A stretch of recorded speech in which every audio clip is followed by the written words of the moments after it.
क्या बिना कैलकुलेशन किए हुए हम बता सकते हैं कि अगर हम दो नंबर्स को ऐड कर रहे हैं तो जो आंसर है वो इवन होगा कि ऑड होगा?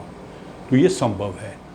इवन नंबर आप जानते हैं वो नंबर होते हैं जो दो से डिवाइड हो जाएंगे, जैसे 2, 4, 6, 1600। इनका जनरल फॉर्म होता है 2n। n कोई भी इंटीजर हो सकता है। और ऑड नंबर वो होते हैं जो दो से डिवाइड नहीं होते, और इनका जनरल फॉर्म होता है 2n-1। n कोई इंटीजर है, तो 1, 3, 5, 7, 19 एट्सेट्रा। तो उसका जनरल रूल ये होता है, ये आप याद कर लीजिए। अगर हम दो इवन नंबर को ऐड कर रहे हैं, घटा रहे हैं, तो आंसर हमेशा इवन होगा। जैसे ये मैंने दो एग्जांपल दिए आपको, दो इवन नंबर को ऐड किया, घटाया, इवन नंबर। ऑड के साथ भी यही है, दो ऑड नंबर को ऐड कीजिए या घटाइए तो आंसर हमेशा इवन होता है। तो दोनों इवन है, दोनों ऑड है, आंसर हमेशा होगा इवन।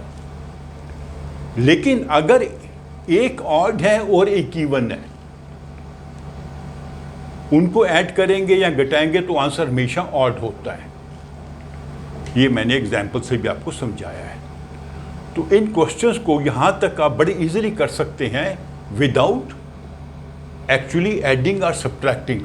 ये दोनों ऑड हैं तो आंसर इवन होगा, दोनों इवन है इवन होगा, एक इवन है एक ऑड है, इवन ऑड, दोनों ऑड हैं। तो ऐसे आप दो नंबर्स को जब आप ऐड कर रहे हैं तो बिना ऐड किए हुए आप जान सकते हैं कि उनका आंसर इवन होगा या ऑड होगा। अब एक यहाँ पे एक और चीज़ समझते हैं। मान लीजिए हमें तीन ऑड नंबर को ऐड करना है, 3 + 5 + 7, 5, 7, 12, 7, 19 ऑड आया।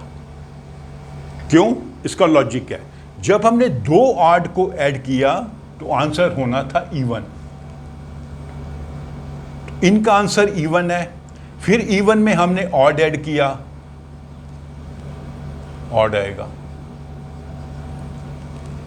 तो अगर हम जो संख्याएं ऐड कर रहे हैं और वो सभी ऑड हैं और उनकी संख्या भी ऑड है, जैसे यहाँ पर 3 संख्याएं हैं, अगर 5 संख्याएं को ऐड करना पड़ता, 15 संख्याएं को ऐड करना पड़ता, 319 संख्याओं को ऐड करना पड़ता, तो आंसर हमेशा ऑड आता। लेकिन इवन के साथ ये है, कितनी भी आप ऐड करो हमेशा आंसर इवन आएगा। इसका आंसर बन जाएगा 12।